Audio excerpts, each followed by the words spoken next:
আশা করি ভালো আছেন। আজকে আমার আলাপের প্রসঙ্গ অস্থির দুনিয়া ও পুঁজিবাদের সংকট। অস্থির দুনিয়া, পুঁজিবাদের সংকট। পুঁজিবাদের সংকটেই পৃথিবীর অবস্থা অস্থির অবস্থা। তো শুরু করি। মানুষ হলো অর্থনৈতিক জীব। ব্যক্তিগত উৎপাদন ব্যবস্থা, তারপরে বিভিন্ন ছোট ছোট বিশ্বের রাষ্ট্র ব্যবস্থা, এসব নিয়ে বিশ্বের দ্বন্দ্ব সংঘাত। এবং মানুষ যদি অর্থনৈতিক জীব হয়, আজকের আমাদের দেশ পৃথিবীটা একটা অর্থনৈতিক জীব।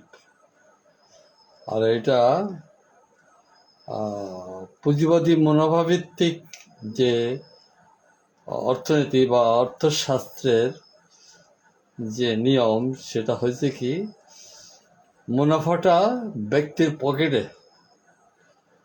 ব্যক্তিগত উৎপাদন ব্যবস্থায় যে মুনাফাটা হয়, এটা 90%, এমনকি বলতে গেলে সবটাই ব্যক্তির পকেটে যায়।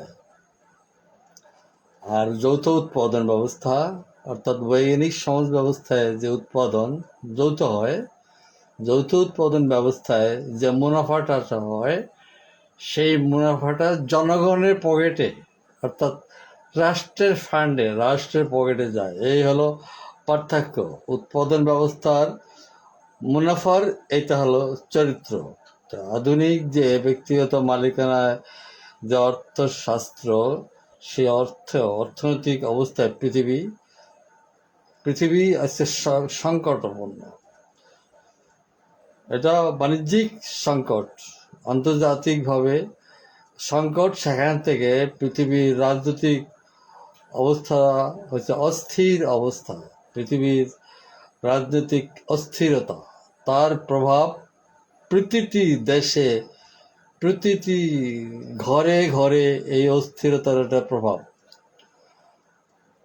এখানে সম্পদ আছে, সম্পদ সৃষ্টি হচ্ছে, সম্পদের সুষ্ঠু বন্টন হচ্ছে না, এবং মুনাফার জন্য এই যে অস্ত্র, বিশেষ করে অস্ত্রের সরবরাহ, খাদ্য সামগ্রী, যন্ত্রপাতি, মানুষের ভোগ্যপণ্য, এগুলা পুঁজিবাদী উৎপাদন ব্যবস্থা উৎপাদিত হচ্ছে, কিন্তু এর বন্টন হচ্ছে না। বন্টনের জন্য বাধা হলো মুনাফা এবং রাজনৈতিক লাভ লোকসান।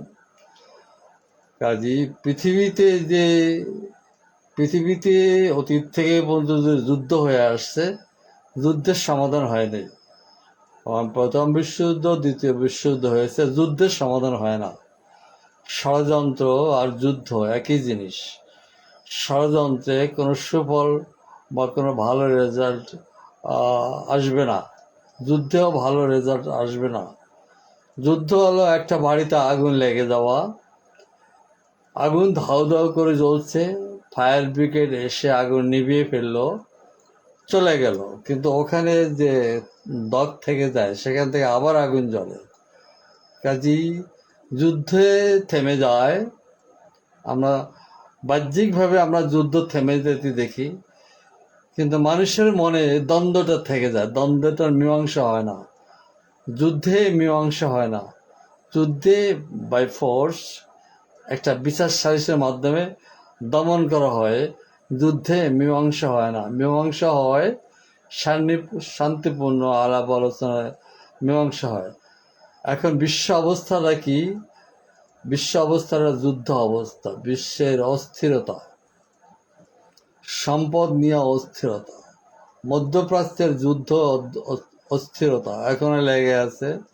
ইউক্রেন রাশিয়ার যুদ্ধ লেগে আছে। ওখানে সাম্রাজ্যবাদীরা যুদ্ধ করতে করতে ক্লান্ত এবং অস্ত্র ফুরিয়ে গেছে, এবং হরমুজ প্রণালী সহ ওই সৌদি আরব অর্থাৎ আরব আমিরাত অর্থাৎ সেই সুলতান বাদশাহদের দেশ থেকে আমেরিকাকে সরে আসতে হচ্ছে। আমেরিকা সেখানে আগের মতো তাদের ঘাড়ে বসে শোষণ নির্ভর করতে পারছে না। কিন্তু আমেরিকার অর্থনীতি যদি দাঁড় করিয়ে রাখতে হয় বা আমেরিকাকে যদি টিকে থাকতে হয়, তার ভিন্ন মার্কেট খুলতে হবে, তার অন্য অন্য সাইট খুলতে হবে। ঠিক এশিয়ায় তার এই লক্ষ্য।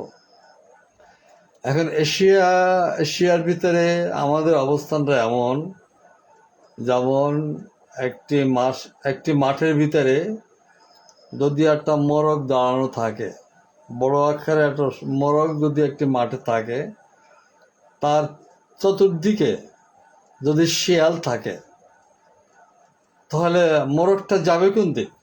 বাংলাদেশের অবস্থাটা এটা একটা উদাহরণ দিয়ে বলছি।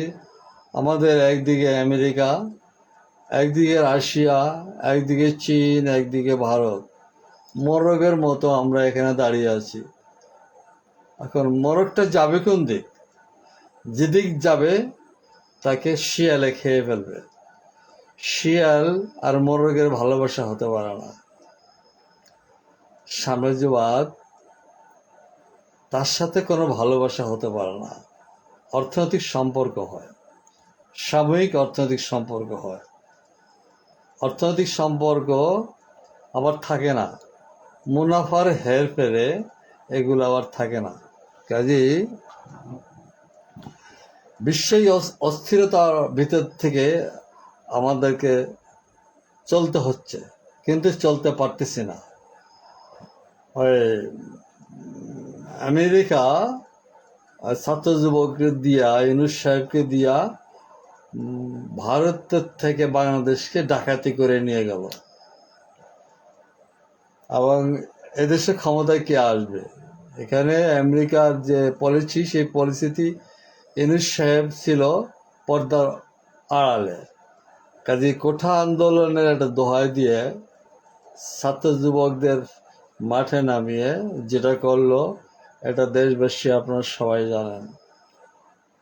মার্কেট দখল হলো, ডাকাতি করে নিল আমেরিকা, ভারতীয় আধিপত্যবাদ এবং তার বন্ধু রাষ্ট্র আওয়ামী লীগ, ফ্যাসিবাদ চলে গেল।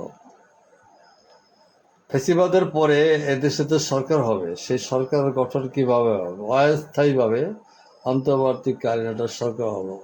ওই সময় ইউনূসের আবির্ভাব, ইউনূস সাহেবের ওই সময় আবির্ভাব, এবং ছাত্ররা, এগুলো সব ছাত্রদের কারবার। আর ছাত্রদের পরিচালনা করতেছে বহির্বিশ্বের প্রভু সাম্রাজ্যবাদ, মার্কিন সাম্রাজ্যবাদ। অর্থ শস্ত্র যা কিছু লাগে, অস্ত্র শস্ত্র দিয়ে ছাত্রদের মাধ্যমে এটা হলো। ক্ষমতায় এলো ইউনূস সাহেব, তাকে তো একটা নির্বাচন দিতে হবে 90 দিনের মাথায়। সে কাকে দেবে? ইউনূস সাহেব এখানে বুঝতে পারতেছে, যদি ক্ষমতা বিএনপির হাতে যায়, যদি ক্ষমতা শিবির বা জামাত ইসলামের হাতে যায়, তার লাভ লোকসান কি এবং তার নিরাপত্তা কোথায়? সে লন্ডনে গেল। এগুলো সব জানা কথা, সবার জানা কথা। লন্ডনে যে তারেকের সাথে আলাপ সালাপ করে আসলো, এবং হাসিনা আওয়ামী লীগের সাথে বিএনপির এই খালেদা বেগমকে জেল খাটিয়েছে, খালেদা বেগমের ক্যান্টনমেন্টের বাড়ি ছিনিয়ে নিয়েছে, বহুত কিছু করছে। কাজেই জামাতের থেকে বিএনপির সাথে দ্বন্দ্বটা মারাত্মক, আওয়ামী লীগের দ্বন্দ্বটা মারাত্মক। কাজেই এখানে ভালো খেডু পাওয়া যাবে বিএনপির কাউকে এখানে বসানো। কিন্তু বিএনপির ভিতরে পুরানো অনেক নেতা থাকতেও সে করলো কি, লন্ডনে গিয়ে তারেকের সাথে আলাপ করে তারেককে ফিরিয়ে এনে এখানে বসিয়ে দিল। তারেকের মামলা ছিল, এই ছিল, সেই ছিল, এগুলো কিচ্ছু না। তারেক প্রধানমন্ত্রী হলো, এদিকে এটা সয়ে নিতে পারলো না এনসিপি, নাহিদরা, সার্জিসরা, জামাতে ইসলামরা সয়ে নিতে পারলো না, কিন্তু করার কিছু নাই। ঠিক এই মুহূর্তে যে দূরের শিয়ালটা আমেরিকা দেখছে যে তারেক তারেক টিকতে পারবে না। জামাতি আর এই যে এনসিপি এনসিপি এনসিপি তো একটা নাম, একটা দলের নাম, আসলে এটা শিবিরের নেতা জামাত ইসলাম। এটা জামাত ইসলামের একটা কৌশল। এনসিপি জামাত ইসলামের দল হোক, এটা জামাত ইসলাম। অর্থাৎ দেখবেন এনসিপি যদি কোথাও মিটিং করে শত শত লোক, বিএনপির মতো এত বড় জমায়েত হয়, এই জমায়েতে কে যায়? সব এখানে জামাতিরা যায়। জামাতের সমগ্র দেশের লোকেরা একত্রিত হয়ে এনসিপি। এখন এনসিপিকে কেউ কেউ প্রশ্ন করে, এনসিপির এত লোক এলো কোথার থেকে? কালকে পার্টি গঠন করে রেজিস্ট্রেশন হয়ে গেল, আবার জনসভা, তারপর বিশাল অফিস, তারপরে গাড়ি বহরে তারা ঘোরাঘুরি করে। এনসিপি শক্তির কোথায়? এনসিপি মানে জামাত। কাজী আমেরিকার শিয়ালটা আমেরিকার সামনে যখন দেখলো বিরোধী দল জামাত ইসলাম যে কোনো টাইমে তারেককে হাঁটিয়ে জামাত ইসলাম এসে যেতে পারে, এবং জামাত ইসলাম কি আমেরিকা জানে? ওই আল কায়দা, ওই তালেবান, ওই শরিয়া আইন, ওই সাম্রাজ্যবাদকে কচু কাটা করা দল। এবং সারা দুনিয়ায় ওই যে ইরানের ইসলামিক রেভলিউশনারি গার্ড, তারপরে ফিলিস্তিনের গাজার যে যারা ওই যে গাজাবাসী, তারপরে লেবাননের হইতি, তারপরে লস্করি তৈয়বা আর জামাত ইসলাম, এসব এক। এবং এরা কঠোর খ্রিস্টান বিরোধী, ইহুদি বিরোধী এবং সাম্রাজ্যবাদ বিরোধী। কাজে যদি সাম্রাজ্যবাদ এসে যায় তাহলে কপাল পড়বে আওয়ামী লীগের, আর কপাল পড়বে আমেরিকার। যেই আমেরিকা বিলিয়ন বিলিয়ন টাকা দিয়া এদেশে রক্ত ঝরাইয়া ফ্যাসিবাদী দোহাই দিয়া আওয়ামী লীগকে তাড়িয়ে দিল, সেই আমেরিকা এখন আবার সেই আমেরিকার ওই রাষ্ট্রপতির বিশেষ দূত জর্জিও গোর এই এক সপ্তাহের ভিতরে এদেশের রাজনীতির ধারাটা চেঞ্জ হয়ে গেল। আবার হাসিনা ঘোষণা দিল ডিসেম্বরের আগে আমি এসে যাব। হাসিনা আঁঠুতে এত শক্তি কোথার থেকে পায়? পৃথিবীতে একটা কথা আছে, দেশে দেশে একটা কথা আছে, পর্দার অন্তরালে। আসলে প্রকাশ্যে শুধু সিদ্ধান্তটা ঘোষণা হয়, যাহা কিছু হয় সব পর্দার আড়ালে, পর্দার অন্তরে। ওইখানে হয়ে ফাইনাল হয়, বাদ বাকি একটা সাংবাদিক সম্মেলন করে বা ওপেন বলে। ওপেন কিছুই হয় না। গণতান্ত্রিক এই দস্যুবৃত্তির পৃথিবীতে প্রকাশ্যে কিছু হয় না, সব গোপনে হয়, সব পর্দার অন্তরালে হয়। এটা বিগত প্রায় বহু বছর ধরে আমরা দেখে আসছি। যাহা কিছু হয় পেছে সব কিছু ফাইনাল করে আসে সাংবাদিক সম্মেলন করে, সব কিছু পর্দার অন্তরালে হয়। কাজী হাসিনা যে ডিসেম্বরে আসবে, আওয়ামী লীগকে প্রস্তুত থাকতে বলতে হচ্ছে, এবং সেই আমেরিকাই তাকে ফিরে আনবে। আমেরিকার প্রথম কি স্বার্থ ছিল? আর চট্টগ্রামে তাকে ঘাঁটি দিতে হবে, বন্দর দিতে হবে, বঙ্গোপসাগরের সে ঘাঁটি বানাবে। হাসিনা রাজি ছিল না, তাই তাকে সরিয়ে দিচ্ছে। এখন যে আসতেছে পর্দার আড়ালে যে কি চুক্তিটা হলো, কিন্তু হাসিনাকে আনবে আমেরিকা, আমেরিকা ফিরিয়ে আনতেছে হাসিনাকে। এসব কার্যকলাপ তো প্রকাশ্যে দেখা যাচ্ছে, সব ঠিকঠাক, এসে যাবে, দিন তারিখ সময় এসে যাবে, হাসিনা এসে যাবে। ভারত বলছে তোমার হাসিনা বেগমকে আমরা বলে নেই আমাদের দেশে পাঠাও, তোমার দেশের মিলিটারিরা তার নিরাপত্তার জন্য সরকারি প্লেনে আমার দেশে রেখে গেছো, আমরা মেহমান হিসেবে রেখে গেছি। এখন তোমার দেশের প্রধানমন্ত্রী সে নিজে যাবে, আর তা নাহলে তোমাদের মিলিটারি এসে ওইভাবে ওই আরেক প্লেন হোক বা সেই প্লেন নিয়ে যেতে হবে, তোমাদের নিয়ে যেতে হবে। আমরা মেহমান তাড়িয়ে দিতে পারি না, সে আমাদের মেহমান ছিল এবং এই মেহমানদেরকে আমি দাওয়াত দেয়নি, তোমরা রেখে গেছো, আমরা যত্ন নিচ্ছি, এই আর কিছু না। কিন্তু আমেরিকা তাকে ফিরিয়ে আনবে কেন? আমার প্রথম শিরোনামে ছিল অস্থির দুনিয়া এবং ধনতন্ত্র বা পুঁজিবাদের সংকট। আমার আজকের বিষয় ছিল পুঁজিবাদের সংকট, ষড়যন্ত্র এবং বিশ্বের অস্থির অবস্থা। এটা মিলিয়ে দেখবেন আমার কথার সাথে, শিরোনামের সাথে আমি মিল রেখেই আমি আমার বক্তব্য দিয়ে যাচ্ছি। কাজে বিশ্ব রাজনীতিতে অর্থাৎ সাম্রাজ্যবাদী রাজনীতিতে মুনাফা যেখানে নাই সেখানে নাই, যেখানে মুনাফা আর সেখানে তাকে যা করতে হয় তাই করবে। কাউকে খুন করতে হলে খুন করতে হবে, কোনো চোরকে যদি প্রধানমন্ত্রী বানাতে হয় সেই চোরকে তারা প্রধানমন্ত্রী বানাবে। অর্থাৎ লাভে লাভে লোহা বয়, বিনা লাভে তুলোও বয় না। কাজেই হাসিনাকে আবার আমেরিকা ফিরিয়ে আনছে। এখানে আমেরিকা ফিরিয়ে আনার ভিতরে কারণটা কি? কারণ এরপরে জঙ্গিবাদ হবে, বাংলাদেশ একটা জঙ্গিবাদ হবে। ওই জঙ্গিবাদের ঘুঁটি হবে ইরান, লেবানন, ফিলিস্তিন, পাকিস্তান। তখন আমেরিকার এখানে আর জায়গা পাবে না, বসতে জায়গা পাবে না। কাজে আমেরিকা হাসিনাকে নিয়ে আসবে। এখন হাসিনা আসতেছে, হাসিনা আঠুতে এই শক্তিটা কোথার থেকে, এই কথাটা আমি বলতে পারছি না, এটাও পর্দার আড়ালে রয়ে গেছে।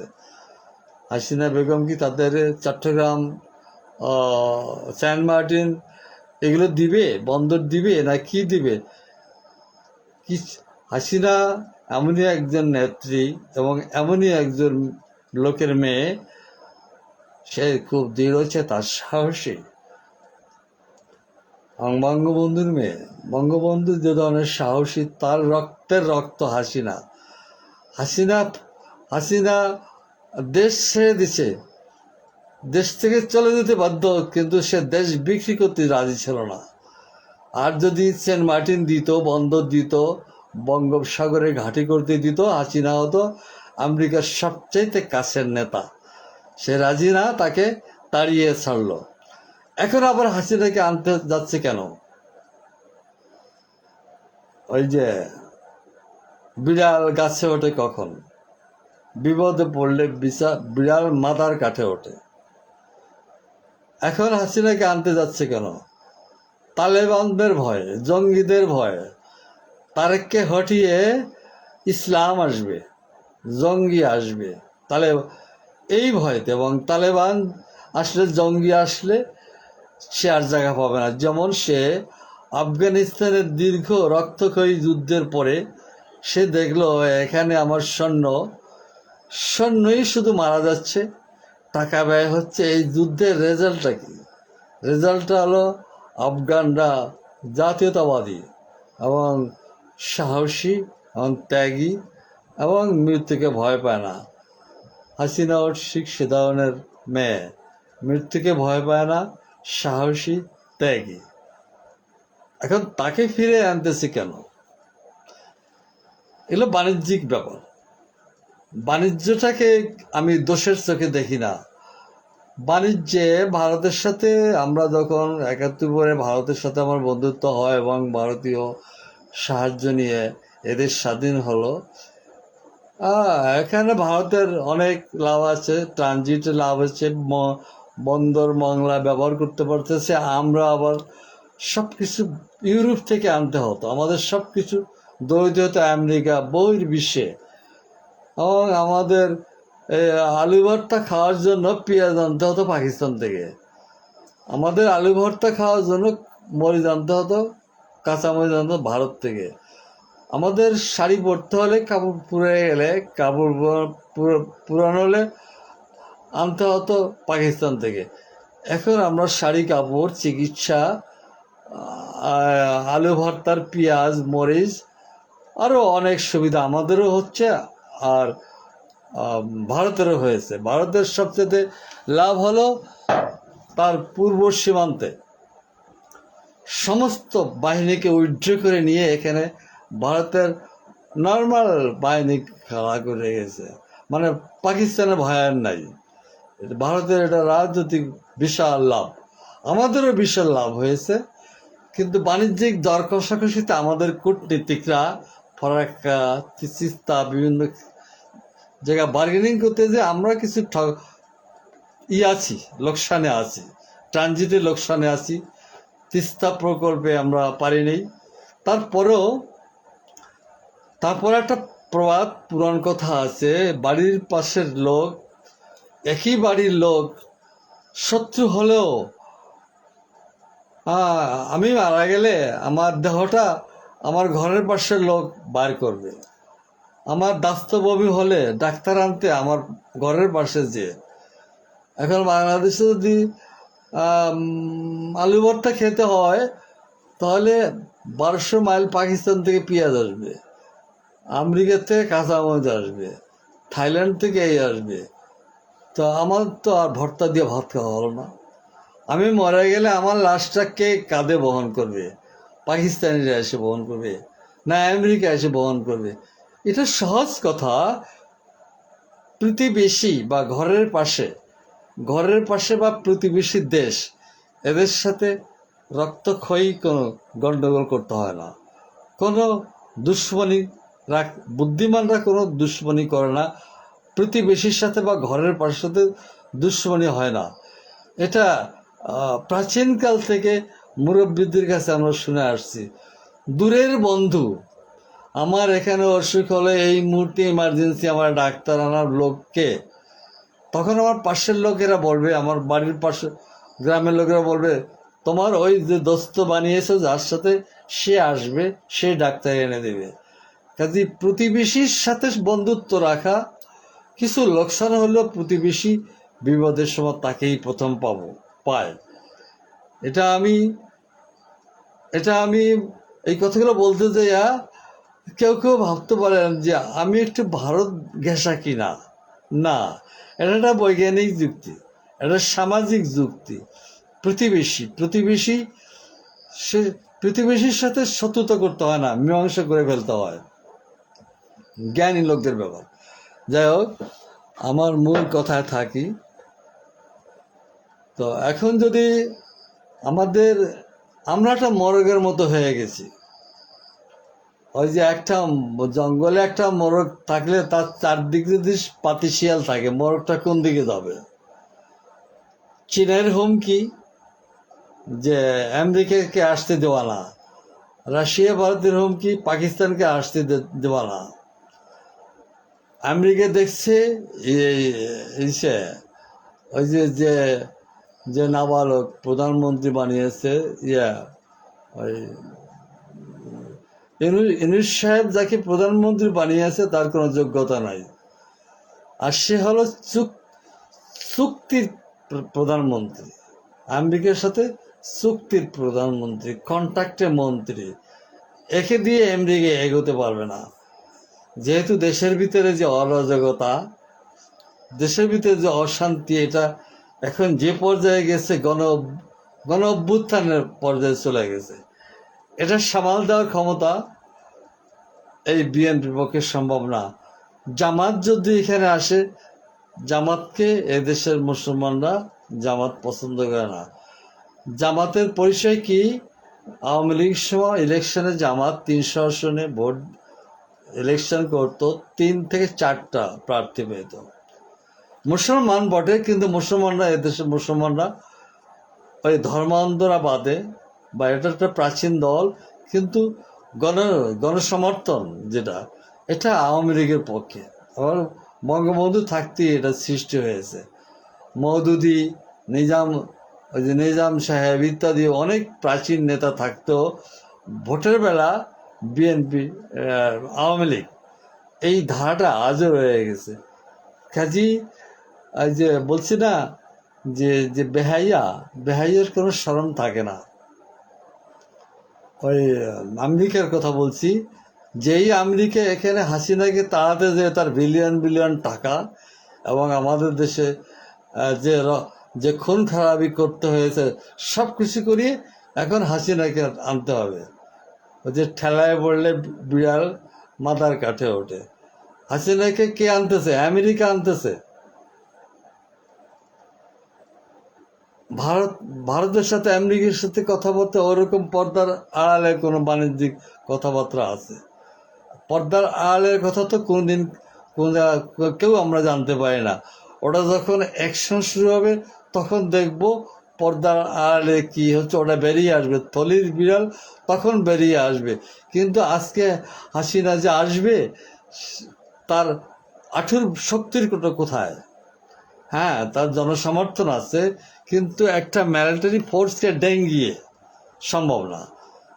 এবং বাংলাদেশের মিলিটারি হাসিনাকে তাড়াতেও মিলিটারি শক্তি লাগছে, আনতেও মিলিটারি শক্তি লাগছে। এখন কি হাসিনা বহির্বিশ্বের থেকে সৈন্য নিয়ে দখল করবে না কি করবে? এগুলো পর্দার আড়ালের কথা, আমরা এখানে অনুময় করতে পারছি না, যেহেতু বিশ্ব ব্যবস্থা একটা সংকটাপন্ন বিশ্বের অর্থনৈতিক সংকট, সে কারণে পৃথিবী রাজনৈতিক অস্থিরতা। আজকে দেখবেন পৃথিবীর সকালে সকালে এক কথাবার্তা, বিকেলে আর এক কথাবার্তা। এটা পৃথিবীর দেশে দেশেও, আমাদের দেশেও আমাদের নেতারা সকালে এক কথা বলে, বিকেলে আর এক কথা বলে। এখন এই যে হালে কয়েকদিন ধরে দেখলাম কি তারেক সাহেব যাবেন দিল্লিতে, তার লাল গালিচা দিবে, স্বামী স্ত্রী উভয়কে দাওয়াত দিছে। এই যাবে তারেক বাকিয়ে বসলো। তারেককে এই পরামর্শ, তারেক তো চুক্তির প্রধানমন্ত্রী, তাকে কে অভয় বানিয়ে দিল, কে শক্তি দিল? সে বললো কি আমি যাব না। হাসিনা, তারেকের প্রেস সচিব বলল কি হাসিনা দেশের মেয়ে দেশে আসবে, সেজন্য বাংলাদেশের প্রধানমন্ত্রীর যাওয়ার তো কোনো বাধ্যতাও নাই, কোনো নিয়মও নাই। দেশের মেয়ে দেশে আসবে, সব কিছু পণ্ড হয়ে গেল। ওই যে প্রথম যে চুক্তি ছিল হাসিনাকে এখানে আনবে, তারেক এখানে আসবে, ওইটা হয়েছে কি তারেকের কলার ধরে টেনে নিয়ে বসে বলছে তুমি এখানে এসে হাসিনাকে নিয়ে যাবা। ওর কলার ধরে টেনে বসে বলছে, আর সে বলছে তো আমেরিকার সাহেবে জর্জি গোর, এই গোরের। এবং সে এখন কোন সাহস পেল ভারত না আমি যাব না, হাসিনা আসবে, এই আমার আশা কোনো বাধ্যতা না। কাজী আমাদের মতো দেশ বা পৃথিবীর সাম্রাজ্যবাদী উপনিবেশগুলোর যারা মন্ত্রী এমপি, এরা সব হলো কেনা। আন্তর্জাতিক একটা হাট আছে, আন্তর্জাতিক হাট, ওই হাটে যারা প্রধানমন্ত্রী হবে ওই হাটে যেতে হবে, ওই হাটে যেয়ে সেখান থেকে প্রধানমন্ত্রী হয়ে আসে।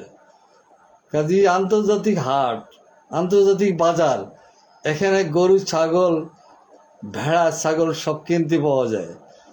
আমাদের দেশেও হাট আছে, রাজনৈতিক হাট আছে। আমাদের এই হাটে কিনতে পাওয়া যায়, সুশীলদের কিনতে পাওয়া যায়, মানবতাবাদীদের কিনতে পাওয়া যায়, রাজনৈতিক বিশ্লেষকদেরকে কিনতে পাওয়া যায়। আমাদের দেশেও রাজনৈতিক হাট আছে, এই হাটে সবাইকে কিনতে পাওয়া যাবে। হাটে যেমন গরু ছাগল ভেড়া পাওয়া যায়, রাজনৈতিক হাটেও এই সমস্ত নেতা পাওয়া যায়। ওই হাটে যেয়ে প্রধানমন্ত্রী হয়ে আসা যায়, দেশের ভোট লাগে না। আন্তর্জাতিক যে হাট আছে ওখানে যেয়ে কোন দেশে কে কি হবে ওখানে সাম্রাজ্যবাদীরা ঠিক করে দেয়, এখানে এসে বসে যায়। এখানে যা করতে হবে ওগুলো সব সাম্রাজ্যবাদীরা করে দেয়। কিন্তু আজকে পৃথিবীতে ডেমোক্রেসি নাই, কোনো দেশের জনমতের কোনো দরকার হয় না। ঠিক বাংলাদেশেরও এরকম আছে, ওই রাজনৈতিক হাট আছে, ওই হাটে সুশীল কিনতে পাওয়া যায়, রাজনৈতিক বিশ্লেষক কিনতে পাওয়া যায়, এবং রাজনৈতিক এবং বায়না করেও রাখা যায় যে তারা ডিউটি করবে সময় মতো এসে।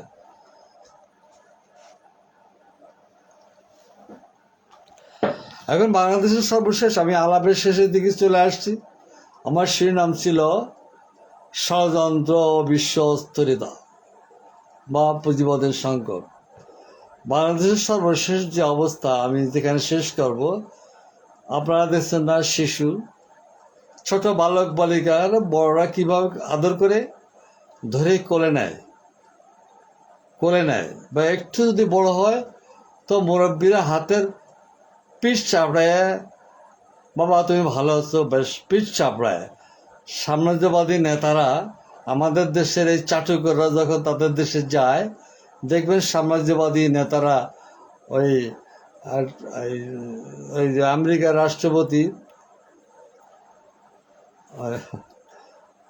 বা ওই চীনের রাষ্ট্রপতি, এরা বহির্বিশ্বের থেকে ওই দেশে যারা যায় তাদের পিঠে হাত দেয়, পিঠে হ্যান্ডশেক করার আগে পিঠে হাত দেয়, বা পরে হ্যান্ডশেক করে আগে পিঠে হাত দেয়।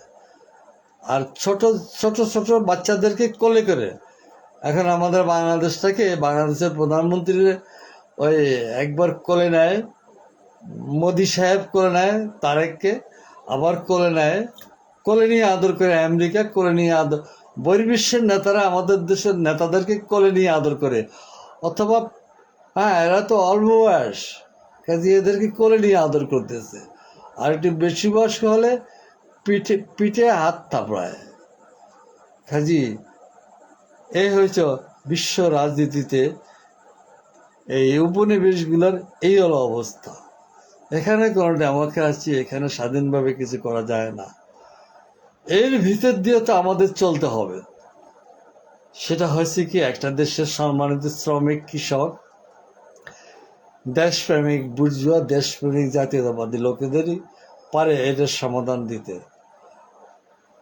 আজকে সাম্রাজ্যবাদ থেকে বেরিয়ে আসতে হলে সাম্রাজ্যবাদ বিরোধী আন্দোলন করতে হবে।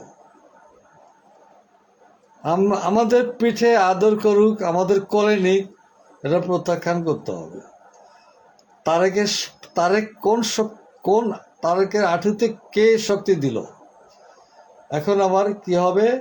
সৌদি আরব, তুরস্ক, পাকিস্তান মিলে জোট করতেছে, ওই জোটে যাবে। কাজে সাম্রাজ্যবাদী যুগে একটা বিশ্ব ইউনিট, তবে সাম্রাজ্যবাদীরা আবার কয়েকটা ভাগে বিভক্ত, দ্বন্দ্ব সংঘাতে, বাণিজ্যিক কারণে সাম্রাজ্যবাদীরা আবার 2-3টা ভাগে বিভক্ত। কাজে সাম্রাজ্যবাদীদের মধ্যকার দ্বন্দ্ব প্রকট এবং যুদ্ধ হচ্ছে, মারামারি হচ্ছে। কাজে সাম্রাজ্যবাদের বাহিরে আমাদের মতো দেশগুলা ওই আদর পাচ্ছে কোথাও, তাদের সাম্রাজ্যবাদের বাড়িতে গেলে বসতে দেয় আলাদা বারান্দায়, সেখানে আমাদেরকে আদর করে, কেউ কোলে নিয়ে আদর করে।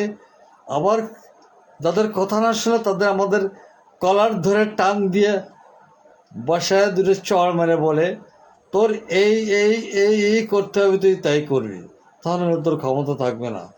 আমাদের মতো দেশের প্রধানমন্ত্রীদের সেই একই অবস্থা। ঠিক চতুর্পাশে আমাদের শিয়াল, মাঝখানে আমরা মুরগি, মোরগ, আমরা যাবো কোন দিকে?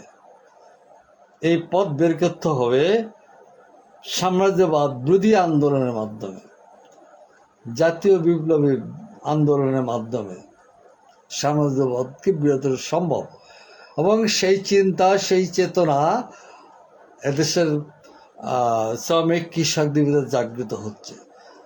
যেই এতক্ষণ যে সমস্ত সমস্যার কথা বললাম, এটা এই সমস্যাগুলো চিরকালের জন্য আমাদের ভাগ্যে লেখা নাই। পৃথিবীর মানব জাতির পদযাত্রায় এক জায়গায় স্থির থাকে না, এগোচ্ছে, সামনে এগোবে। সাম্রাজ্যবাদের এটা মরণকাল। সাম্রাজ্যবাদের মরণকাল, এই সাম্রাজ্যবাদীর এই অস্থিরতা এবং ঘন ঘন যুদ্ধ, এগুলো হলো তার মরণকাল। এবং সাম্রাজ্যবাদ নিজে কোরআন নিয়ে বেঁচে থাকতেছে। এবং সাম্রাজ্যবাদী পুঁজিবাদী দস্যুরা প্রকাশ্যে ঘুরতে পারে না, সবাই ফ্যামিলি নিয়ে বাংকারে থাকে। কোনো নেতা বাহিরে হাঁটতে পারে না, কোনো দেশে যেতে পারে না। যেতে হলে তাদের নির্দিষ্ট প্লেনে যায়, নির্দিষ্ট বডিগার্ড নিয়ে যায়। এমনকি যে দেশে যায় সে দেশের খাবার খায় না। সাম্রাজ্যবাদী নেতাদের এত আতঙ্ক, কোথার থেকে গুলি খাবে। এবং সাম্রাজ্যবাদীরা নিজের অফিসেও যায় না, এবং নিজের ঘরের ভিতরে বাথরুম পর্যন্ত সশস্ত্র প্রহরী রাখতে হয়। এটা বাস্তব, এটা বাস্তব। তাহলে সাম্রাজ্যবাদের ভয় কি? পুঁজিবাদী গণতান্ত্রিক ব্যবস্থার ভয়টা কি? ভয়টা হলো কমিউনিস্ট বা মজদুর শ্রেণী, ওয়ার্কার্স পার্টি, অর্থাৎ দেশপ্রেমিক জনগোষ্ঠী সচেতন। সে কারণে তারা বাংকারে থাকে ছেলে মেয়ে নিয়ে, সে কারণে তারা বুলেট প্রুফ গাড়িতে ঘুরে, সে কারণে আর এক দেশে গেলে তার নিজস্ব প্রাইভেট বাহিনী নিয়ে যায়। এবং তো অনেকের নামে কেস আছে, ফতিনির নামে কেস আছে, নানান দেশের প্রেসিডেন্টের নামে মামলাও আছে। কাজে এরা ঘুরতেও পারে না। এটা হয়েছে কি সাম্রাজ্যবাদে মরার আগে সিমটমগুলা। কাজে সাম্রাজ্যবাদ থাকবে না। লম্বা হয়ে গেল আলাপ। আমি আমার এই আলাপে ভালো লোক আমার এই আলাপের বাইরে থাকবে। আমি আশার সাথে আছি, আপনার সাথে থাকবেন। Thank you. আবার কোনো এক পর্বে আলাপ হবে।